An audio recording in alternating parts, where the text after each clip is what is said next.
محترم professor doctor نوید اختر صاحب، pro vice chancellor اسلامیہ university Bahawalpur,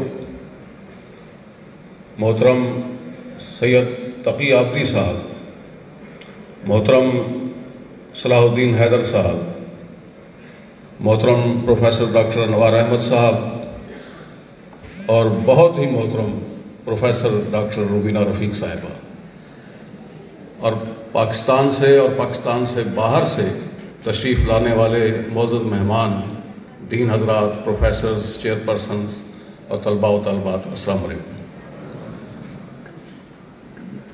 یقیناً میرے لیے یہ فخر کی بات ہے کہ اتنے اچھے بولنے والوں اور اتنے اچھے سننے والوں کو میں خوش آمدید کہوں۔ پاکستان کے اور پاکستان سے باہر کے وہ نامور لوگ جنہوں نے فیض صاحب پر آپ سے گفتگو کرنی ہے، ان کے لیے بھی یہ بہتر بات ہے کہ وہ جن لوگوں سے گفتگو کر رہے ہیں ان میں اکثریت شعبہ اردو کے طلباء و طالبات کی ہے اور ہمارے ادبیات کے مختلف شعبوں کے طلباء اور طالبات کی ہے، جن سے بات شاید ہو سکتی ہے، بہتر طریقے سے ہو سکتی ہے۔ تو مجھے امید ہے کہ ہر دو جانب سے اس میلے کو سجایا جائے گا اور اس کی سجاوٹ باہر سے مجھے داخل ہوتے ہی اندازہ ہو گیا۔ ایک دو باتیں عرض کرنا چاہوں گا۔ میں نے دو لفظ کہے۔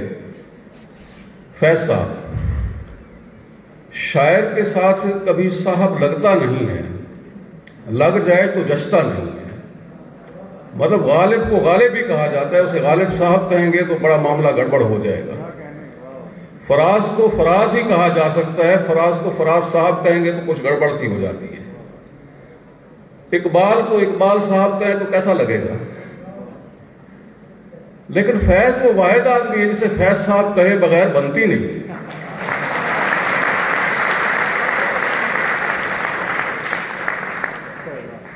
تو میں کیا کہیں گے اسے، بچپن تو نہیں، لڑکپن سے، کچھ کالج کی عمر سے، بالی عمریہ سے، کوئی 17-18 برس کے سن سے فیض سنتے رہے، سمجھتے تھے، پھر کچھ سمجھتے رہے، کچھ نہیں سمجھتے تھے، کچھ نہیں سمجھتے رہے۔ تو جو ہوا ہوا، یوں لگا کہ جب بھی فیض کے بارے میں کوئی بات، کوئی چیز ہوتی ہے، اس کا ہر کلام، ہر مصرع، ہر شعر، ہر نظم، ہر غزل یوں لگتا ہے جیسے پہلے سے سنا ہوا ہو۔ ضروری نہیں کہ سب نے نسخہ ہے وفا جو ہے وہ پڑھا ہو پورا، یا سب نے ان کے وہ سارے مجموعے جو ہیں وہ پڑھے ہوں، نہ بھی پڑھے ہوں تو کہیں کوئی مصرع ایک آ جائے تو دوسرا مصرع خود بخود ذہن میں آنے لگتا ہے کہ جیسے یہ مجھے پہلے سے کہیں سنا سنا، آشنا آشنا سا ہے۔ تو فیض صاحب کا اچھا دوسرا اس میں کمال یہ ہے کہ فیض صاحب کو فیض صاحب کہے بنا بات نہیں بنتی، اور صاحب کا میلہ لگتا ہے۔ یہ کانفرنس نہیں ہے، یہ فیض ادبی میلہ ہے۔ سو میلہ تو وصال کو کہتے ہیں، سرائکی میں بھی، پنجابی میں بھی، یہاں کی مقامی زبانوں میں آپ کو پتہ ہے کہ میلہ ملاپ کو، ملنے کو، جہاں لوگ اکٹھے ہوں، جمع ہوں، اور جسے ہم آسان لفظوں میں کہہ سکتے ہیں کہ جہاں وصال ہو۔ سو فیض وصال کا شاعر ہے۔ ہجر کی تو اس نے راکھ اڑا دی تھی، ہجر کی راکھ اور وصال کے پھول۔ تو آج میں شعبہ اردو کو مبارکباد دیتا ہوں کہ اس نے آج وصال کے پھول جمع کیے۔ ہجر تو راکھ ہے، فراق تو راکھ ہے، اسے جانے دیں۔ لیکن یہ وصال لمحہ جو شعبہ اردو میں آیا ہے، شعبہ اردو کب سے قائم ہے؟ تب سے غالباً جب سے یونیورسٹی بنی ہے شعبہ اردو قائم ہے، لیکن شعبہ اردو کو غالباً کو پروفیسر ڈاکٹر روبینہ رفیق نصیب نہیں ہوئی۔ میں لفظ بڑے جان بوجھ کے کہہ رہا ہوں، بہت احتیاط کے ساتھ میں نے یہ لفظ استعمال کیا ہے کہ شاید کوئی قیام سے لے کے اب تک ڈاکٹر روبینہ رفیق نصیب نہیں ہوئی تھیں، جو قسمت ہے اس شعبے کی کہ انہیں مل گئی۔ جن لوگوں نے اس شعبے میں پہلے خدمات انجام دیں، ان کی خدمات کا میں معترف ہوں، ان کی شعبے سے محبت کا، اپنے طلباء سے، طالبات سے محبت کا میں معترف ہوں۔ لیکن کچھ باتیں ایسی ہیں جو یوں لگتا ہے کہ ان کے بغیر ادھوری تھی، جیسے فیض صاحب کے بغیر ادھورا ہے، ایسے شعبہ اردو میڈم روبینہ رفیق کے بغیر ادھورا ہے۔ اس پہ مستضاد وہ عامر سہیل صاحب آ گئے تھے. انہوں نے جو بچا کچا تھا وہ باقی کام انہوں نے پورا کر دیا. عامر سہیل شاندار پروفیسر ہیں. پروفیسر ویسے ہونا شاندار ہوتا نہیں ہے، لیکن چلیں، پروفیسر ہیں لیکن آدمی بھی ہیں. تو انہوں نے بھی شعبے کا باقی جو کام تھا وہ ان کے ساتھ سنبھالا، اور شعبے میں یہ خوبصورت میلے اور یہ کانفرنسز اور سیمینارز اور ان سارے معاملات کو آگے بڑھایا. وہ پیچھے بیٹھا ہوا ہے ایک کہانی کار، لیاقت علی.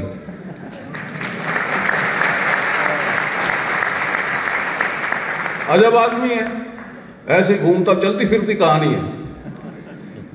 خود ایک کہانی، ظاہر ہے کہانی لکھنے کے لیے کہانی بننا پڑتا ہے.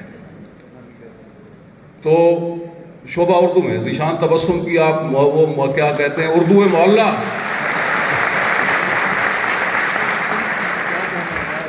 ذیشان تبسم کی اردو معلّہ سنیے اور سر دھنیے.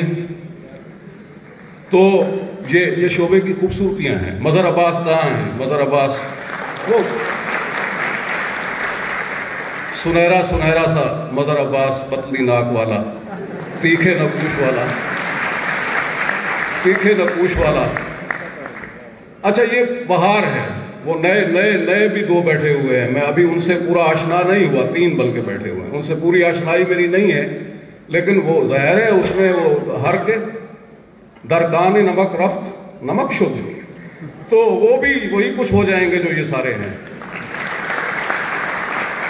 تو مجھے آج کی اس آج کے میلے میں فیض صاحب پہ کیا بتائیں. ہاں پہلا میرا ٹکراؤ فیض صاحب سے 1911 سے غالباً فیض صاحب اس عالم وجود میں تشریف لائے، اور 20 نومبر 1984 کو ان کی وفات ہوئی. وصال ہوا وفات کیا، وصال ہوا.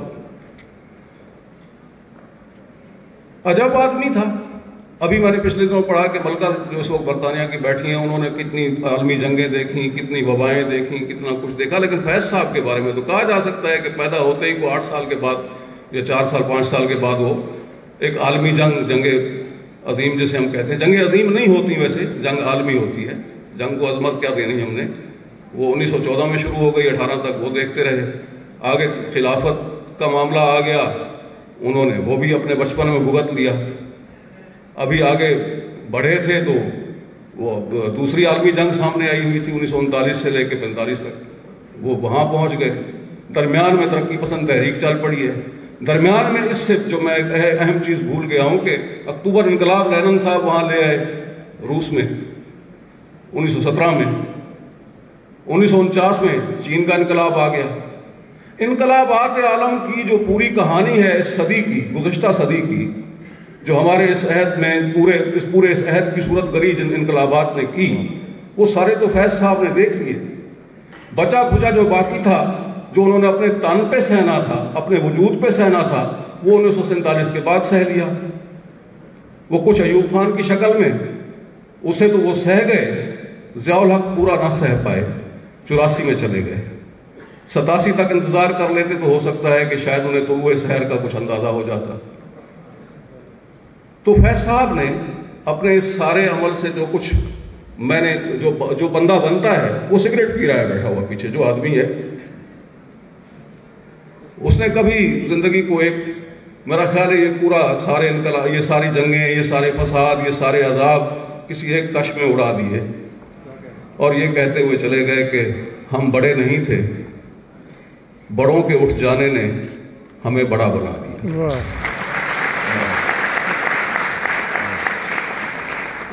دل من مسافر من، میرے دل میرے مسافر، ہوا پھر سے حکم صادر کہ وطن بدر ہوں ہم تم دے گلی گلی صدائیں، کریں رخ نگر نگر کا کہ سراغ کوئی پائیں کسی یار نامہ بر کا.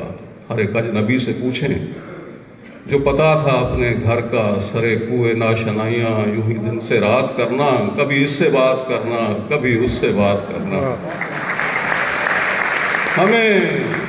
ہمیں یہ بھی تھا غنیمت جو کوئی شمار ہوتا، ہمیں کیا برا تھا مرنا اگر ایک بار ہوتا. بہت شکریہ، خوش رہیں، سلامت۔ کیا کہنے جناب، ہم سہل طلب کون سے فرحات تھے لیکن، ہم سہل طلب کون سے فرحات تھے لیکن، اب شہر میں تیرے کوئی ہمسا بھی کہاں ہے۔ یہ تھے جاوید حسان چانڈیو صاحب۔ حاضرین محفل، اس وقت ہماری خوش بختی کہ ہمارے درمیان کینیڈا سے تشریف لائے ڈاکٹر